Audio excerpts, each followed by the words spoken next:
Good day and welcome to the ObiDatti Family Program on ObiDatti Family TV. This seems to be an exciting day as so many events have come up in the past few days and which we are going to be discussing on today's episode of the program. My name is P. Catch and with me in the studio I have other ObiDatti family members. Idarisit is right here in the studio. Loretta is also here looking so beautiful and colorful. Yeah, Mr. Wisdom Uzoma Ozigbo. Yeah, that's me. Yes, you are here looking like a man from the South. Yeah. Okay. That's my traditional attire though. Interesting. I am from somewhere in the East actually. Okay. But we wear this. It's Wow. a traditional attire too. Wow, Yes. wow. Nice. Very nice. Okay, and we also have Joy in the studio. Hi. Looking beautiful. Thank you. What was that? Hi. Okay, so it's going to be an interesting episode today. We're going to start with the first story. The presidential candidate of the Labour Party, Mr. Peter Obi, yesterday was at the Lagos Chamber of Commerce and Industry, and he was talking about certain issues. Mr. Peter Obi yesterday described oil subsidy in Nigeria as organized crime, with a promise to tackle it decisively if elected president. Obi said, I have said it before, 50% of the subsidy is corruption that will be dealt with decisively. Subsidy will be removed where absolutely necessary. Second, we will start aggressively and immediately anywhere we can. On the issue of debt, Mr. Obi noted that there is nothing wrong in borrowing, but it must be for the purpose of investment. Adding, debt is a component of development, but it must be used for investment, not consumption. According to him, many countries such as Japan, Singapore have debts that are more than 100% of their GDP, but their economies are growing because they borrow for investment.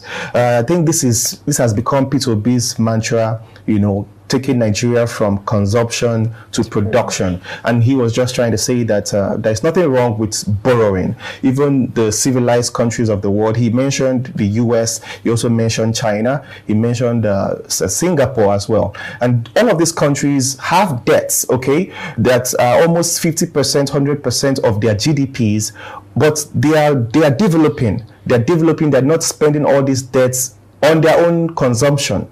But it's different what we see in Nigeria, where we see people borrowing so that they can enrich themselves and their families. And the infrastructure is decaying, the whole economic situation of the country is still going down. We don't see the benefits of borrowing. So Mr. Obi is saying that when he becomes the president of Nigeria, they are going to be borrowing for the right reasons, which is investment. Yeah, I think it totally makes sense what he said about the fuel subsidy thing.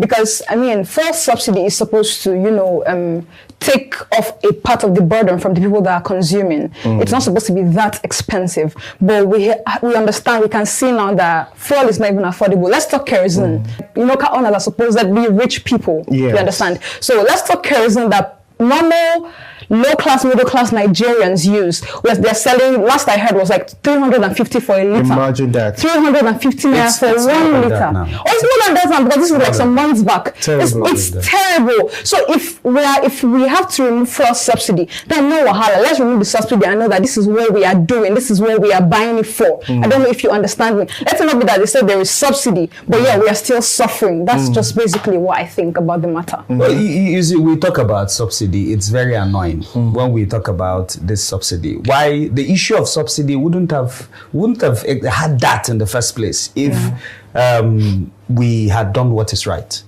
The present administration promised us that they are going to build 3 refineries. We have refineries in Nigeria. We have in Kaduna. We have in Warri. We have in Port Harcourt. Now, we have crude oil in Nigeria. We just need to refine this crude oil. Why we are subsidizing the product is because we send the crude oil outside, okay? Then we buy the refined products. Now, the cost of buying the refined products becomes very expensive. You understand that? Becomes expensive more than what people do. could get. So what they do is they remove money from the coffers of the government to subsidize the petroleum that we buy. They were doing that in kerosene before until they stopped, and subsidizes only petroleum, that is petrol, that is PMS for what we call fuel. Okay, now that should not be the case if we have our refineries working. So P2B has said that he is going to make sure that the refineries will work. Yes, even if it means having local refineries, people doing it. We've seen some of them the other time. We saw the governor of Rivers State going about arresting some of the people that had the local refineries. Yes, because they were doing an illegal work. That was illegal. But we can encourage some people who can do that more. During the Civil War, the Biafran War, we saw the Biafrans refine this product. They used it here in their places. Refined it locally. You know, and it was working in our cars comfortably. Now, how can Dangote have a refinery and a country like Nigeria cannot have a refinery? He has almost finished building his refinery in Lagos. That is why Mr. P2B has said it's an organized crime. Yes, because it doesn't make sense. It doesn't make sense. It doesn't add up. Why is it that there are refineries that could be worked with, could be worked on, and then nothing is happening? But you insist every time you're exporting and getting money. There's something happening there. You're doing it for yourself. Exactly. And it has resulted to oil theft. You see them, the quantity of crude oil that they will say that they moved out will not be measurable to the cash that they will get in the long run. Terrible. You know, it has been a very big problem. And these are the same people who, when you talk about P2B, they will try to demoralize him, to tell you he doesn't have structure, he cannot win, he's a social media man. They keep on using the money they stole from us in Nigeria to blackmail him, to bring false information about him, to say a lot of pathetic things, so that just to demarket him. But now the youths, the entire Nigerians are up. We have seen their game. And this time we are going to vote for P2B, and he is going to change the narrative. Exactly. Yes. Exactly. This is the time for a real change, and this is not the kind of change that was promised to us. They said that they were going to pull down corruption. That was the mantra of the APC government. Corruption. But it is appalling, the level of corruption, especially in this oil sector. I feel like it's not even the very corruption in the oil sector is alarming, and yet nobody is talking about it. Nobody is doing anything about it. That's my problem. I know that before now there was corruption. You know, the whole PDP time there was corruption, but I feel like to an extent it was like under the covers. Nobody exactly knew. I mean, we knew, but it wasn't glaring. This one is like in our faces. Nothing you can do. We are being corrupt, and I feel like it's insulting to Nigerians. It's wrong. It shouldn't be. So I think this is the time when we need this other person who is going to be accountable to us. And I think life will be better with him. Nigeria desperately needs P2B. Honestly, because there's nothing else that we can do better right now when it comes to electing the president apart from P2B. There's no other choice that can even come close to P2B's candidacy right now. Desperately in need of P2B. Yeah. So over time, like in the past, like 2 months, over time, say let's say 2-3 months, we have seen that almost every weekend there has been rallies. There has been coming together of people to take walks and marches for Peter Obi. And last weekend wasn't an exception. We had a lot of people, a lot of states. We had Jos Plateau, we had Ebonyi State, we had Oka, we had Suleja in Niger State, we had Imo, we had Umuahia. So all these states on Saturday last week, they came together, and then they went on marches and went on rallies for the ObiDatti movement. All the marches were successful. There was a little glitch in the one that happened in Ebonyi State, where they said there was tear gas and bullets and obstructing people by policemen. But I think in the course of in 2-3 hours, the people picked up again. They didn't let that deter them and all of that. So I do not know why that happened. I do not know why the Ebonyi State, because apparently they said the order was from the Ebonyi State governor.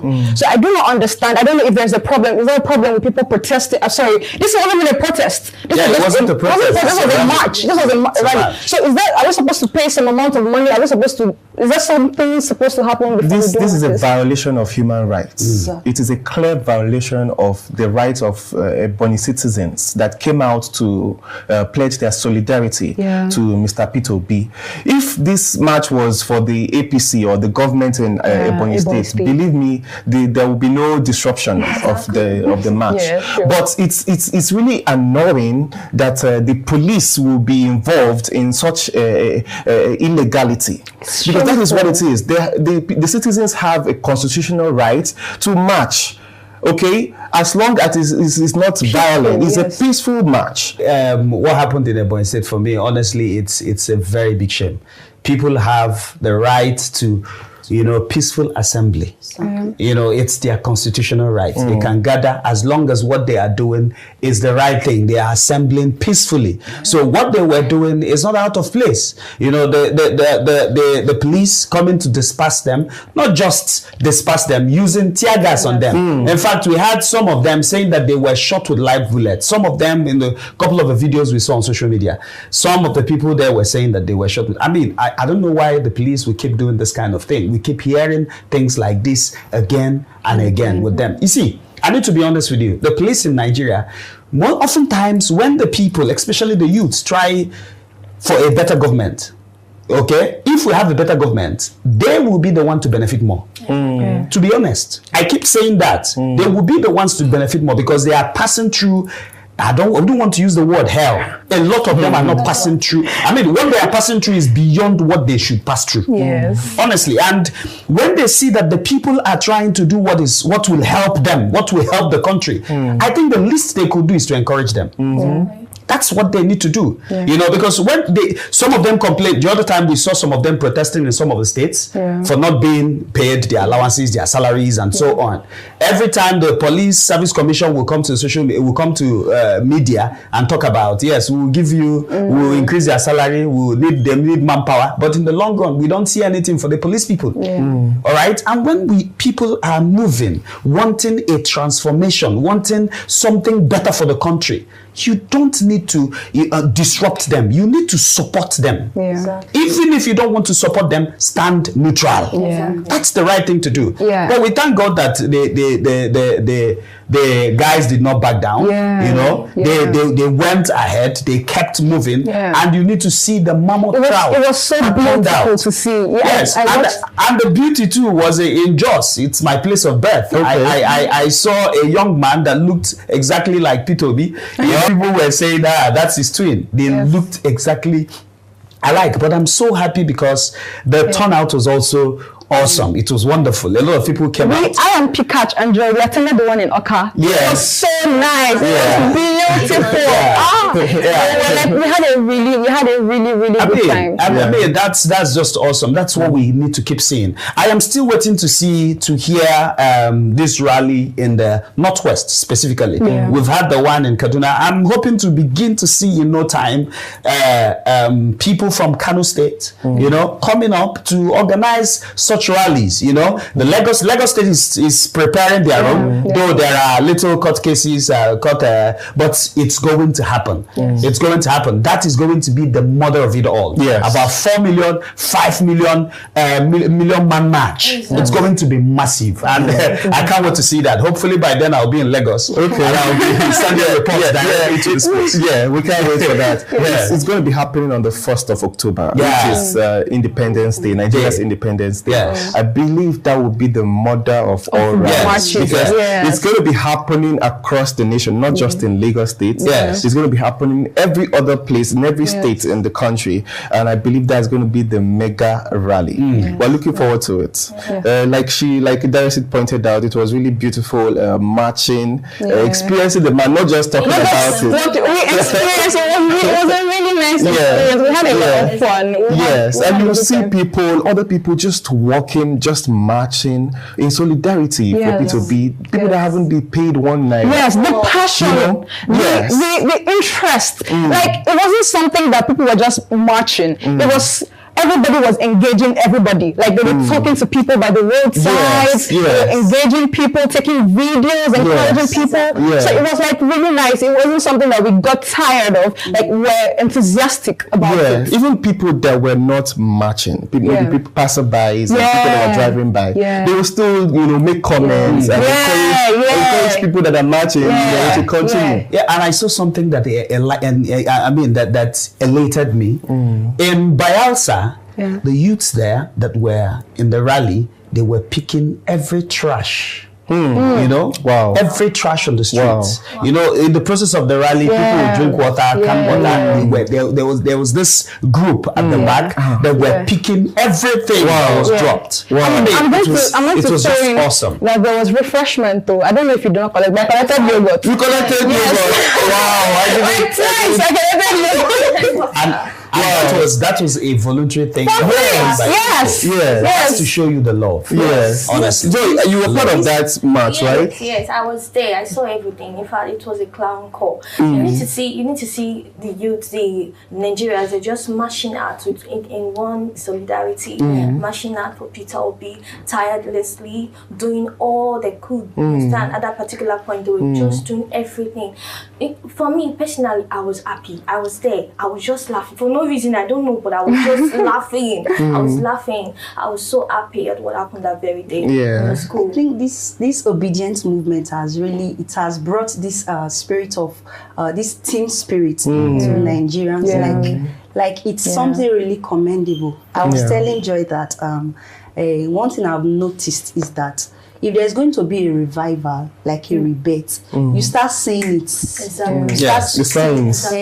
It has never happened in the history of Nigeria, like what is happening right now. It has never happened that somebody is contesting for a particular position and you see the whole nation, both Nigerians in diaspora, giving their full support to for me, I'm already convinced. I'm convinced that Nigeria is about to have a rebate. Then for the character that was exhibited by the policemen, it's something that is really shameful because I believe the responsibility, one of their duty is to protect the citizens. Exactly. So it's really shameful. And I listened to Mr. Peter Obi's interview with CNN. He made mention of curbing this insecurity problem in Nigeria, and there's something he said he's going to introduce, which is a multi-level policing. Multi-level policing at the federal, the state, and community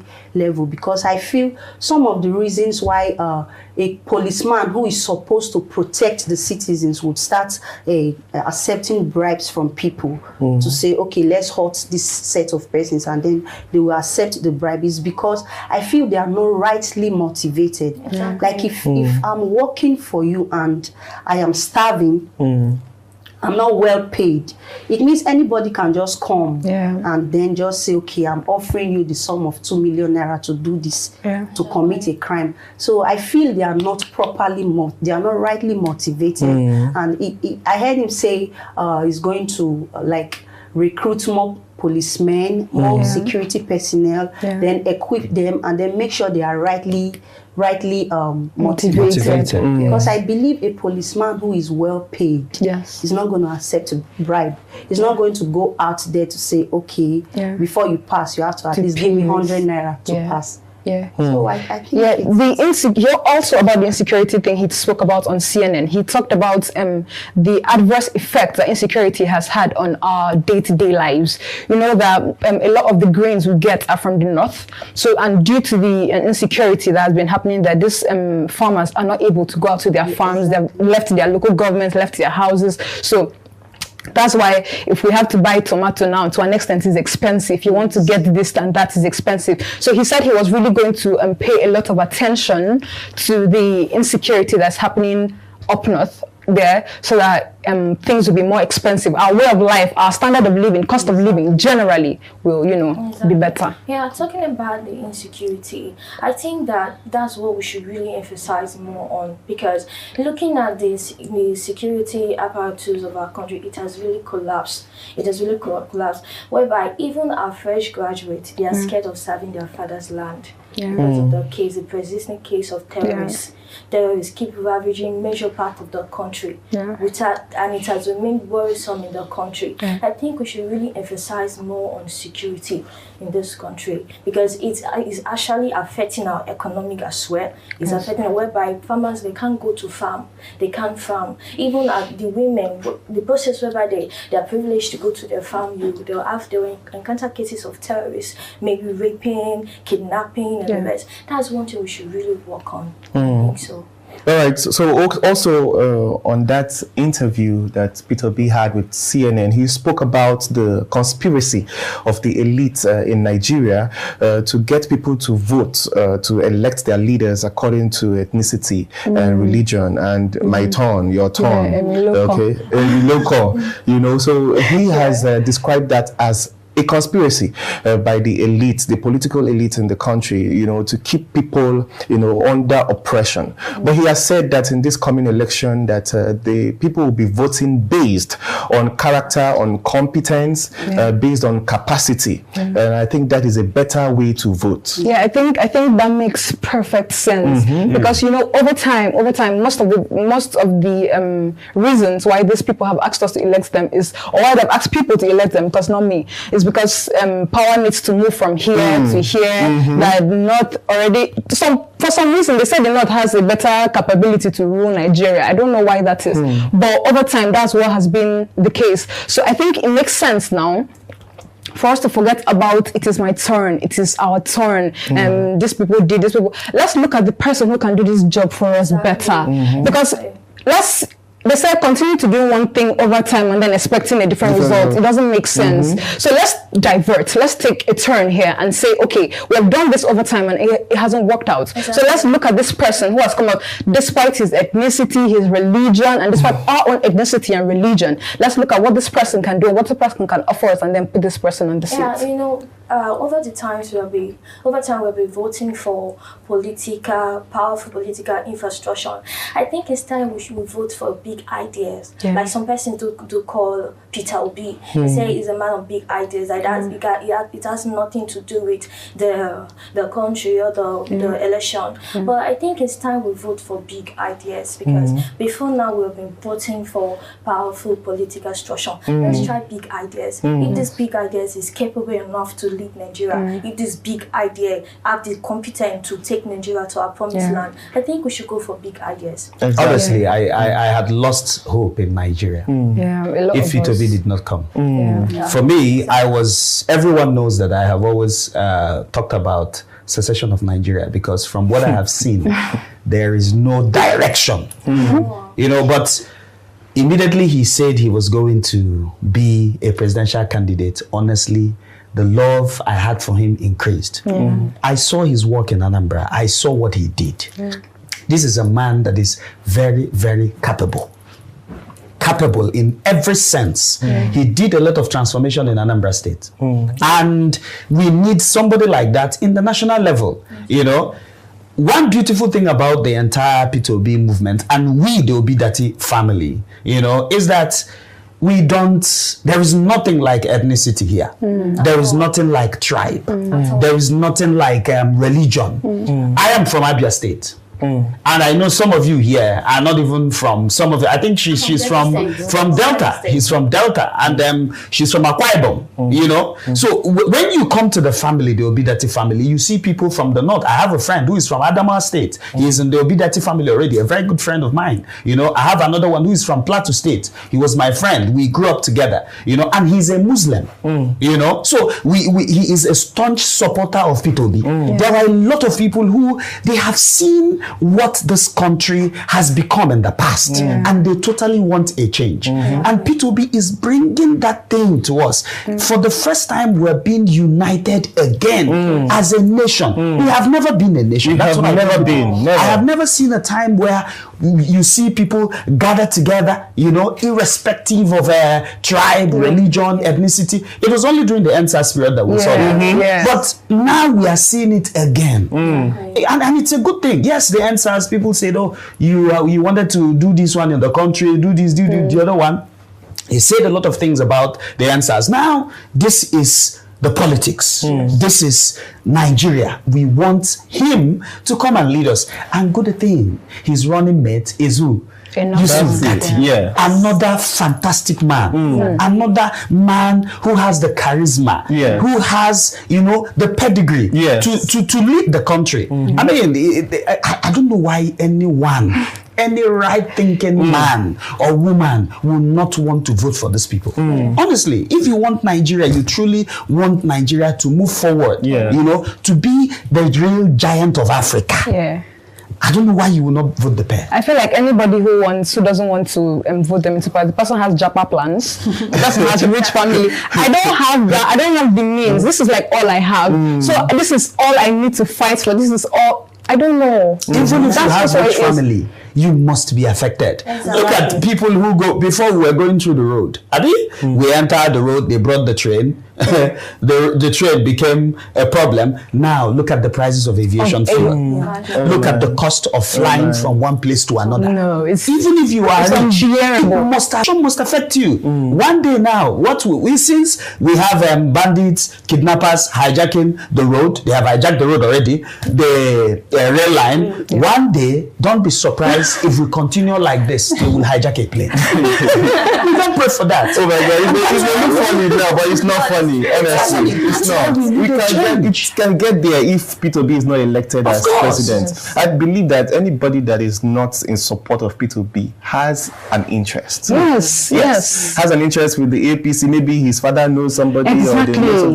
So There's no other reason. Yes. Those are the only people that are not supporting P2B at the moment. Yes. Any right-thinking person in this country is supporting P2B. Yeah. All right. Talking about people that are supporting P2B, we had over the weekend the 2021 gubernatorial candidate of the PDP in the person of Mr. Valentine Ozigbo. We had an interview with him on the ObiDatti Family TV, and he had so much to say about his support for P2B. We take a very short excerpt from that interview, and we'll be right back to discuss that.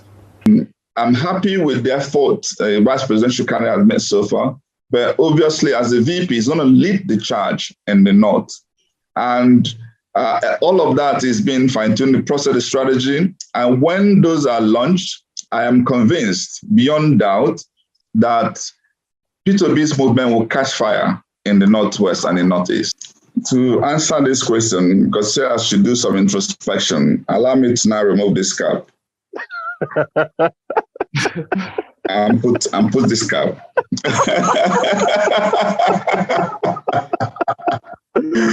I'm sure you didn't see that coming. Yes, I can see that.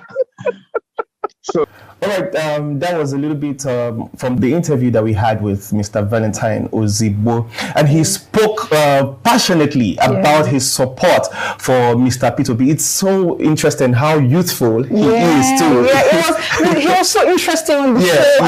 I listened, and then there was nothing that seemed boring. I mean, he talked about why he's supporting him. You know, people have said that the reason he's supporting him is because P2B supported him when he was running for governor. But he has said that he's very passionate about the growth of Nigeria, the economy and everything. He said it explained extensively why he is very interested in the growth of the economy. He also talked about how beautiful, how much nicer he looks ever since he left the PDP for the Labour Party. He said, you can see how fine I am. Fresh I am. Yeah, he said that. So overall, it was a really interesting thing. The point where he even removed his cap and said, he wore the cap that said, I am obedient and all of that.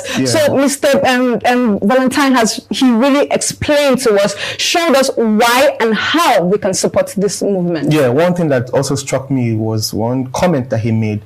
He said that this may be the last chance that we have to get things right in the country, Nigeria, and that is by voting Mr. Peter Obi. So we want to implore every one of you out there watching this program right now, please don't feel that this movement has spread across Nigeria and there's no other person that you can can talk to. Okay, please start spreading the word. Start talking to people. You are a movement by yourself. Okay, so start talking to people about this. Use your social media handles, your Instagram, Facebook, WhatsApp, and spread the word about Peter Obi. Let everybody know about Peter Obi's candidacy and let them come out to vote him during the elections in 2023.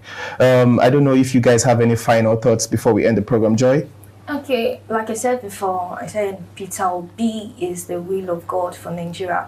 So Nigerians, if we miss this opportunity, we have missed a big thing. So then another thing we must do, we must try to pick up our PVC. We must try to pick up our PVC. Don't forget, go get your PVC. That's another thing. All right. Before I forget, during that interview with Mr. Valentine Ozigbo, he also made mention about the ObiDatti Family TV. Oh yeah, he said they're doing an amazing job, and he's going to be here with Mr. Peter Obi. Yes, he said he's going to be here with Mr. Peter Obi, and we cannot wait to have them in the studio. Mr. Wisdom. Yeah, the ObiDatti family, it's a fantastic family. Yeah, you can see I'm always smiling and happy. So wherever you are, whatever you're doing, make sure you join the ObiDatti family. Come join this family. Let's move this message. Let's pass this gospel from one house to another. If each one can reach one, then we will do very great thing for Nigeria. Until we come your way next time, we go still see Sha.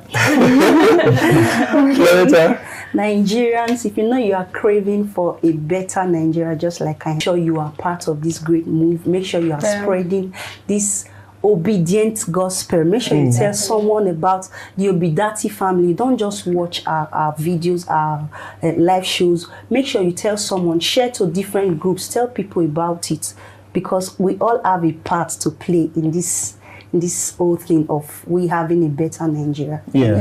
All right, viewers, this is where we draw the curtain on today's episode of the program. We hope that you had a wonderful time watching this program today. All right, so we'll catch you again this Friday. Okay, have a wonderful week ahead.